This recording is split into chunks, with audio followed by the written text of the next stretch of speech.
Halo Sobat Mencimania, saya Denny Nadalung. Oke, hari ini saya ada pasien. Jadi ini orang beli second terus diminta dicek. Oke, jadi saya cek dan kebetulan saya lihat di koleksi video di channel saya belum ada untuk reel ini. Jadi saya putuskan untuk bikin video bongkarannya seperti itu. Oke, ini ada dari Jigging Monster Striker yang 500N. Kemungkinan serinya banyak ya, saya tidak hafal sih serinya apa-apa saja.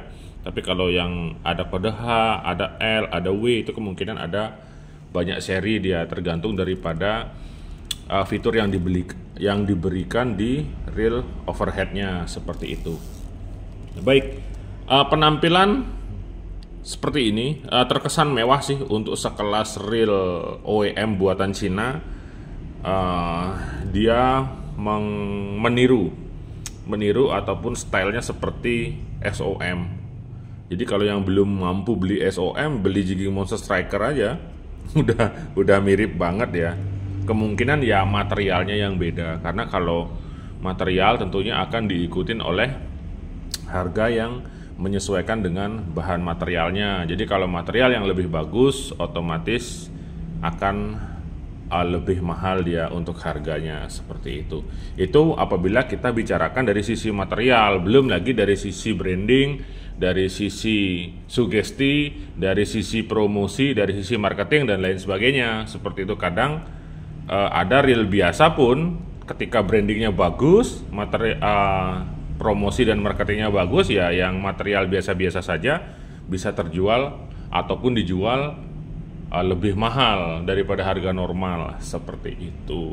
Sekarang pinter-pinter kita saja, harga mahalnya itu apa yang harus digantikan dari harga itu. Misalnya harga lebih mahal, ya kita dapat apa selain dapat branding dan hasil daripada marketing itu? Apakah ada fasilitas-fasilitas tertentu? Contoh simpel aja, apakah ada garansi servisnya, apakah ada free jorannya? Itu produk saya itu. Oke, balik lagi ke sini. Kalau saya lihat sambil bongkar ya, biar singkat waktunya. Kalau saya lihat di toko online, jadi saya lihat di Shopee misalnya, di Tokopedia, ini harganya bervariasi. Ada yang jual di bawah 3 juta, ada yang jual di pertengahan 3 ke 4 juta, misalnya 3,5, 32, 37. Ada yang sampai jual 6 juta. Nah, di sana harus pinter-pinternya kita. Harus pinter-pinter kita memilah dan memilih. Seperti itu. Oke, ini buka bautnya harus buka ini ya, buka platnya nih, karena bautnya tertutup oleh plat. Oke. Nggak boleh dipaksa dia. Berarti kita harus buka ininya dulu. Buka tuning knob covernya. Nah, seperti ini. Kita buka dulu.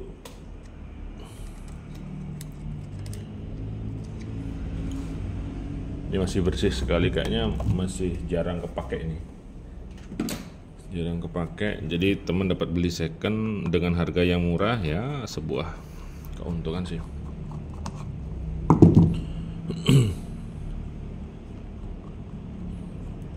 Oke, jadi ini reel lever drag.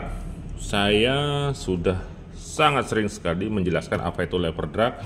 Jadi lever drag itu adalah tuas di mana pengeremannya diatur oleh tension dan tuas. Jadi tension itu ada pair pegas di kedua sisi, di mana kita bisa mengaturnya dengan cara menambahkan tensionnya. Jadi kalau di sini ya kan ditambah maju ke depan, ini kan handle kiri nih.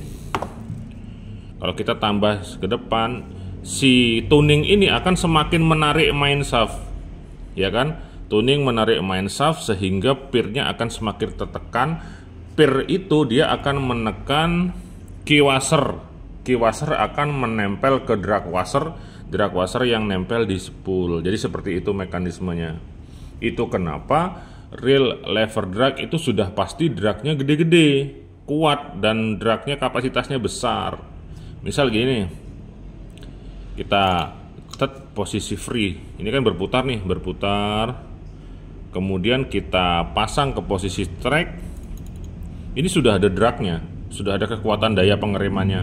Ketika kita tambah sedikit saja, misalnya, nah segini saja, ini sudah sangat-sangat beda jauh kekuatannya. Jadi hati-hati untuk teman-teman yang belum terbiasa menggunakan lever drag. Posisi strike, ikan masih tetap berenang lari kenceng, main tambahin aja, set, putus sudah. Kalau nggak putus bisa joran patah atau joran mental dan lain sebagainya. Jadi seperti itu perbedaan reel lever drag ataupun yang menggunakan tuas yang diikuti oleh dua sisi pengereman yang di dalam spool seperti itu. Oke, paham ya? Kemudian ada juga yang tanya ke saya, kenapa posisi free ketika handle-nya diputar? Ini review sambil menjelaskan mekanisme sih supaya lengkap ya. Posisi free, handle diputar, kok spoolnya masih ikut muter? Seperti itu pertanyaan sering sih.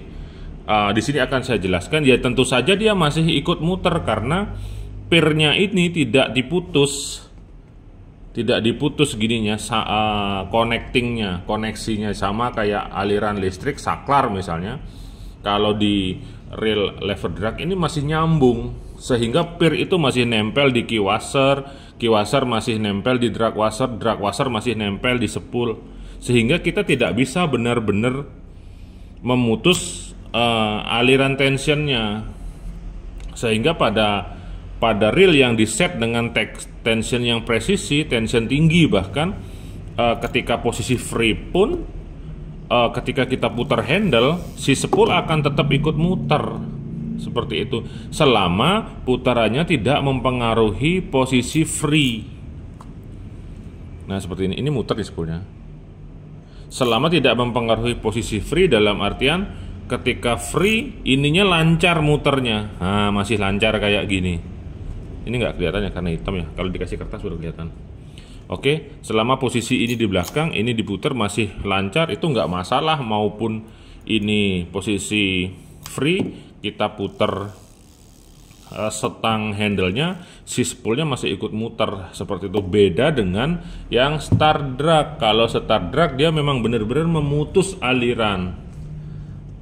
Dia nggak ada hubungannya dengan tension lagi karena pengereman dilakukan di gear seperti itu. Oke, sampai di sini paham ya, mudah-mudahan paham deh. Kalau sering nonton di Andy pasti paham banget, paham, dan kemungkinan ilmunya sama dengan saya dan pengetahuannya melebihi saya seperti itu, karena referensinya banyak kan, bukan hanya di channel saya aja seperti itu. Kalau di start drag, mekanisme antara gear dan spool, terutama di pinion gear itu ada gininya, ada slidingnya, sliding pinion gear. Ketika tuasnya ditarik ke belakang, ya dia memutus aliran pinion dengan si spoolnya ini. Dengan spoolnya biasanya ada kayak besi salib, kayak pin salib yang masuk di main shaftnya. Jadi diputus alirannya sehingga posisinya free seperti itu. Oke. Ya, itu sekilas penjelasan deh supaya paham. Itu kenapa kalau di lever drag posisi free sekalipun spool kadang-kadang masih ikut muter ketika diputar stang handle-nya. Nah, jadi itu jawabannya. Kadang yang kurang paham memang memang kebingungan. Kenapa bisa gini, kenapa bisa gitu, sementara belum bisa mendapatkan jawabannya. Nah, di channel saya berusaha untuk menjawabnya seperti itu. Oke, jadi ini harus ngelepas ini ya. Harus ngelepas platnya ini, plat clicker ini namanya. Plat clicker, karena si bautnya tertahan di sini. Agak rumit sih, dalam artian nggak teliti ini gininya, pabriknya dia.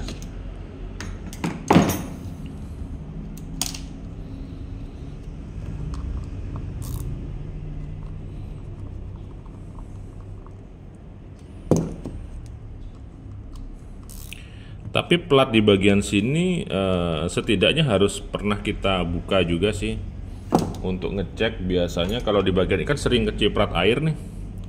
Kalau keciprat air ya korosi, ada garam seperti ini. Kan korosi dia. Jadi air laut yang mengering di sini dia akan jadi garam.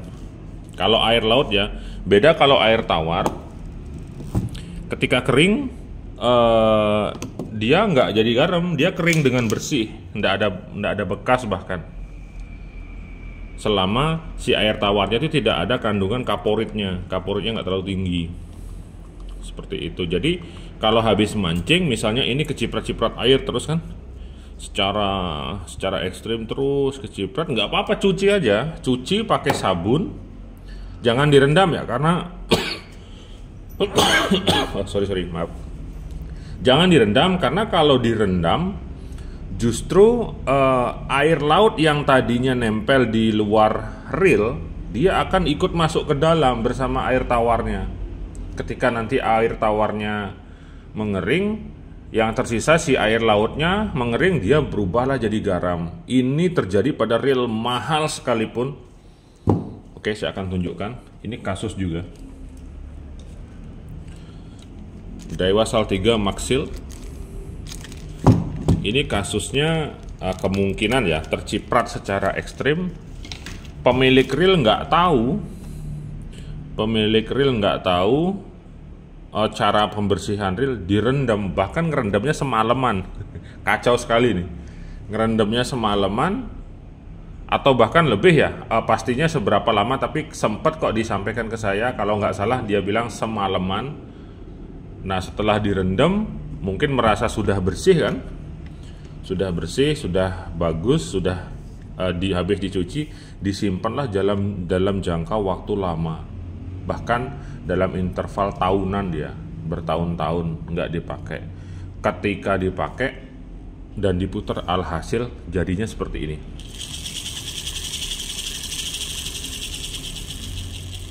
Jadi ini setelah saya cek, yang cacat adalah bushing one way-nya bersama pelor-pelor kecil one way. Di dalam one way atau di dalam clutch itu kan biasanya ada pelor yang bunder-bunder kayak gini, kecil kayak gini. Nah itu cacat semua karena karatan. Padahal ini reel Maxil yang diklaim air tidak akan pernah masuk.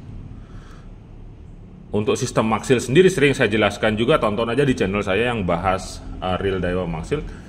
Di Maxilnya memang tidak masuk, tapi di pinion gearnya dia akan tetap masuk. Seperti itu. Seperti ini contohnya. Nah, jadi lewat pinion sini, pinion dan main shaft ini tidak dijaga oleh Maxil, yang dijaga adalah samping-sampingnya, sehingga ya sangat disayangkan sekali. Masih sangat-sangat mulus. Ini Daiwa 2010.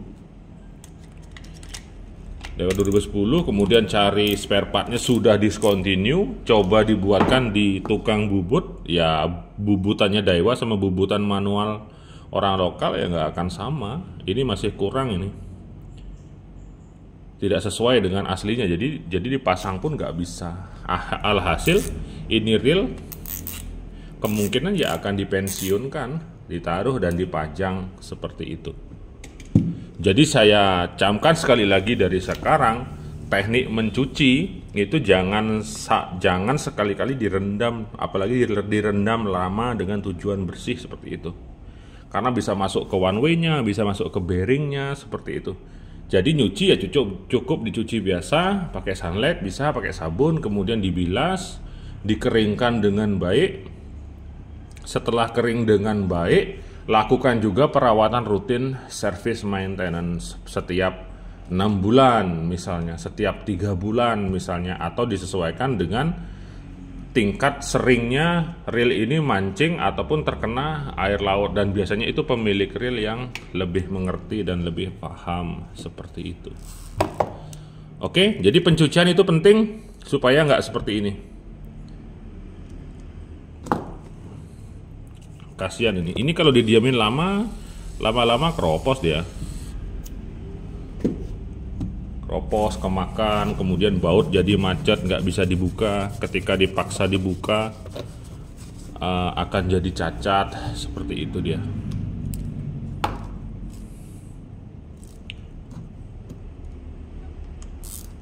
Oke, saya lanjutkan buka.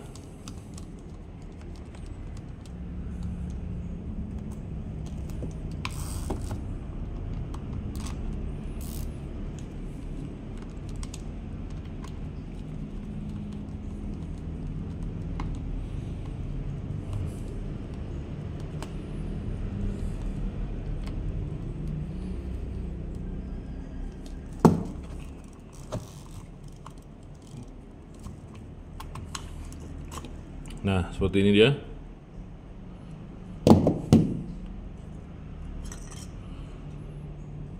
Nah, seperti ini. Ini sepertinya pernah dibuka dan dirigris nih, bekas diratakan.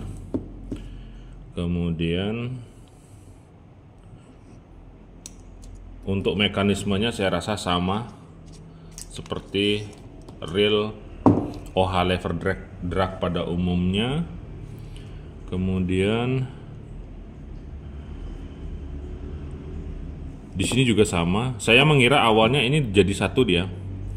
Jadi satu dia di CNC, ternyata ada bautnya di sini. Ada bautnya, coba tak buka aja sekalian ya. Ada bautnya yang bisa dibuka. Jadi seperti OH pada umumnya sih.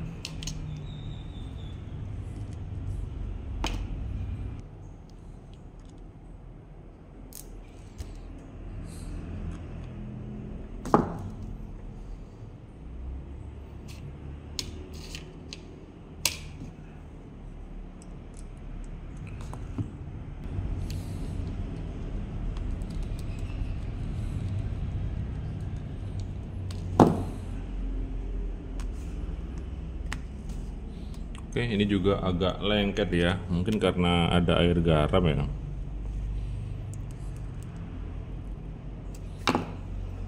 Kita semprot aja dulu.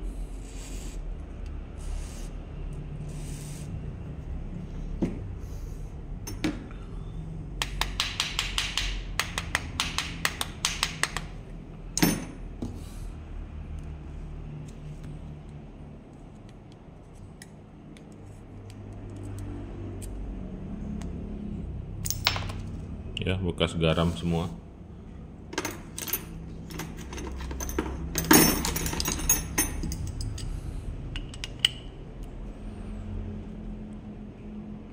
Wih, kacau sekali dia.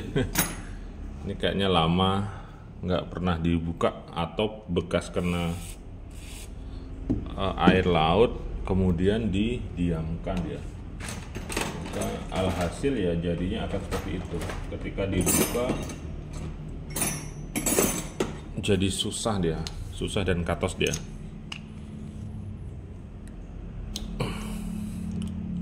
Nah kan, ini ada garam-garamnya kan, kelihatan ya. Nah, ini garam semua. Jadi pentingnya servis maintenance secara rutin itu memang sangat diperlukan sekali.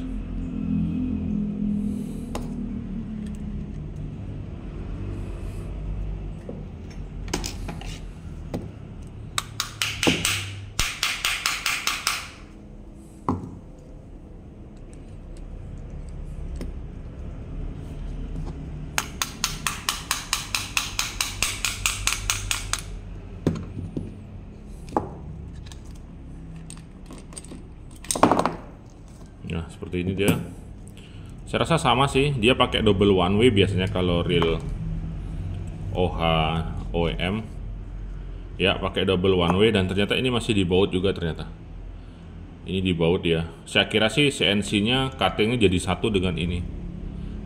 Ternyata beda. Oke, disupport dua bearing. Bearing cluster dan bearing one way di dalamnya. Kemudian ada clicker seperti punyanya Maguro Deep Egg.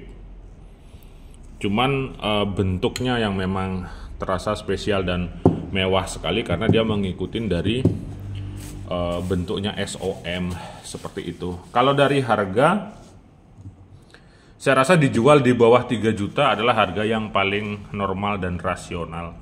Seperti itu. Kalau di interval 3 juta hingga 3,5 juta itu pun masih normal menurut saya selama ada hal-hal spesial tertentu yang diberikan dari produk ini, misalnya after salesnya yang bagus, garansi servis lah, seperti ketersediaan spare part, promo-promo, bonus dan lain sebagainya, seperti itu.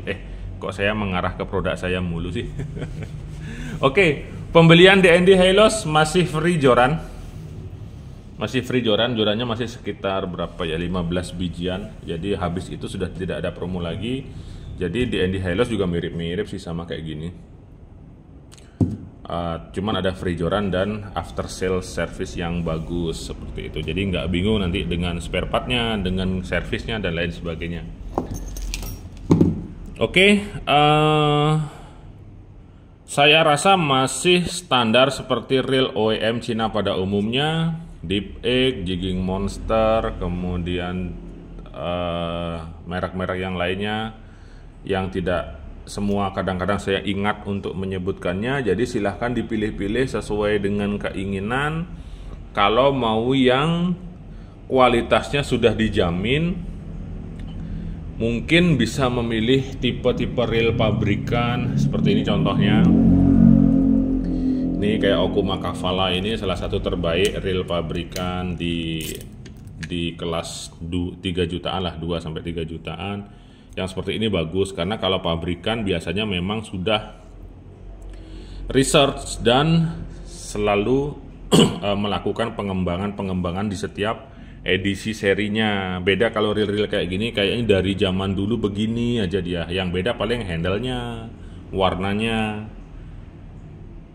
bentuk gagangnya seperti ini. Nah, sedangkan kalau Okuma dari masa ke masa biasanya melakukan research, tapi terkadang kita juga senang juga beli yang kayak gini karena harga murahnya, dan di sana harus kita teliti juga harganya itu bisa dipertanggungjawabkan apa tidak dengan speknya, dengan fasilitas pelayanannya dan lain sebagainya seperti itu. Nah, di sanalah pentingnya review sebuah produk seperti itu. Oke, semoga yang saya sampaikan bisa menambah informasi. Anda makin cerdas sebagai pembeli, minimal tahu dan paham betul bagaimana mekanisme dalam sebuah reel dan lain sebagainya, sehingga Anda menjadi buyer yang cerdas. Oke, saya Deddy Nadalung. Selalu 2 jempol untuk Anda semua. Mancing Mania semakin mantap.